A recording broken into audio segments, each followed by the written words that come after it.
Mirë se vini. Sot do të bëjmë një analizë të thelluar të një situate goxha të nxehtë në Karajibet Jugore. Po, flasim për tensionet me Shtetet e Bashkuara dhe Venezuelës. Pikërisht, burimet tona kryesisht një analizë nga David Abdullah sugjerojnë se ajo që po shohim atje nuk është thjesht një operacion ushtarak. Është diçka shumë më e vjetër.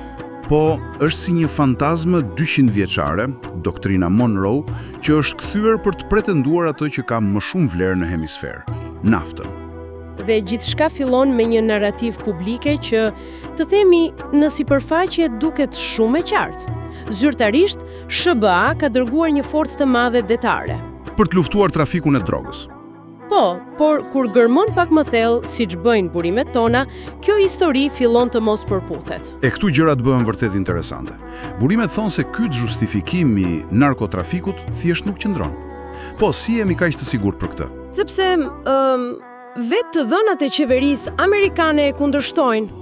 Të dhënat e tyre?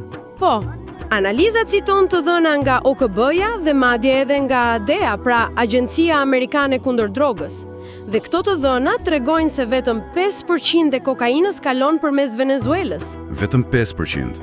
Pra, të dërgosh një flotë të tërë për një pjesë kaq të vogël të problemit, do me thënë nuk ka kuptim. Burimi madje e krahason këtë me justifikimin e armëve të shkatrimit në masë para Irakut. Tingëllon si një model i njohur apo jo? Pra, nëse nuk bëhet fjalë për drogën, cili është motivi vërtet? Burimi përmendet çka goxha tronditse. Diçka të thënë nga ish-presidenti Trump, dhe është një citat që si thuash heq çdo dyshim. Çfarë tha saksisht? Ai tha hapur në vitin 2023. Ne do ta kishim marrë përsipër, do t'i kishim marrë të gjitha të naftë. Kjo nuk është teori, është pranim i hapur. Wow. Pra, e zezë mbi të bardhë. Dhe kjo mbështetet edhe nga këshilltari i tij, Stephen Miller, i cili e quajti industrinë e naftës së Venezuelës vjedhjen më të madhe të pasurisë amerikane. Kjo e zhvendos krejtësisht perspektivën, por kjo mënyrë të menduar i tingëllon si diçka nga një epokë tjetër. Burimet e lidhin me doktrinën Monroe. Më thuaj pak më shumë për këtë. Absolutisht.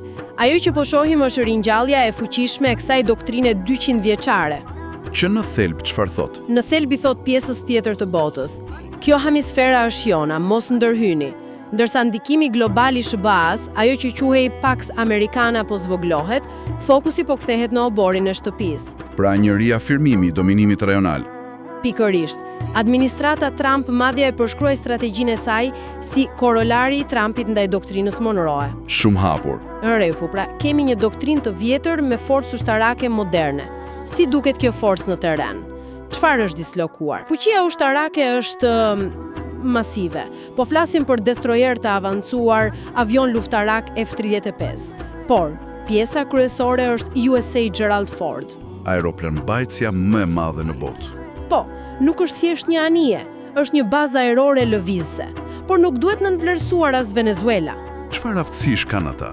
Burimet raportojnë se ata kanë armatim të avancuar rus, ndoshta edhe iranian, dhe flitet për mundësinë e posedimit të raketave hipersonike. Raketa hipersonike, vetëm sa për kontekst, këto nuk janë raketat zakonshme apo jo? As pak. Janë armë pothuese të pamundura për t'u ndaluar. Prania e tyre e mundshme e kthen një konflikt rajonal në një përballje globale me rrezikshmëri të lartë. Pra kemi një përplasje gjigantësh, por çfarë ndodh me vendet më të vogla që kapen në mes? Burimet tona janë veçanërisht shqetësuara për Trinidad dhe Tobago. Dhe me të drejtë, implikimet janë të drejtë për drejta dhe të tmerrshme. Për shembull, SBA ka instaluar një radar ushtarak në Tobago, që në kohë paqe është mjet vëzhgimi. Po, por në rast lufte, ai e kthen atë ishull turistik në një objektiv legjitim ushtarak. Një sulmi vetëm atje mund të shkatrojë aeroportin, të shemb ekonominë. Dhe Trinidad është edhe më afër, vetëm 9 mijë larg Bregdetit. Pasojat atje mund të jenë kollapse. Katastrofike. Pikërisht. Po flasim për panik masiv, kolaps të mundshëm ekonomik, zhvlerësim të monedhës. Dhe kjo nuk është më teori. Si kështu? Tashmë po i shohim pasojat.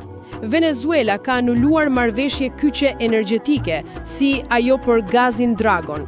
Kjo është një goditje e drejtë për drejtë për ekonominë e Trinidadit. Pra, ata tashmë po e paguajnë çmimin. Po, Ndërsa fuqitë e mëdha luajnë lojën e tyre të shahut gjeopolitik, kombet më të vogla si Trinidad dhe Tobago janë pengjet në tabelë. E qartë.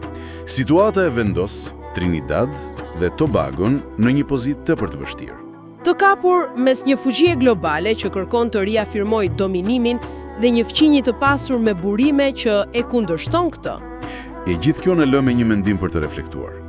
Në një botë ku linjat gjeopolitike po zhvendosen, si mundet një komb i vogël të lundrojë mes presioneve të fqinjve të fuqishëm pa u bërë dëm kolateral në lojrat e tyre për pushtet?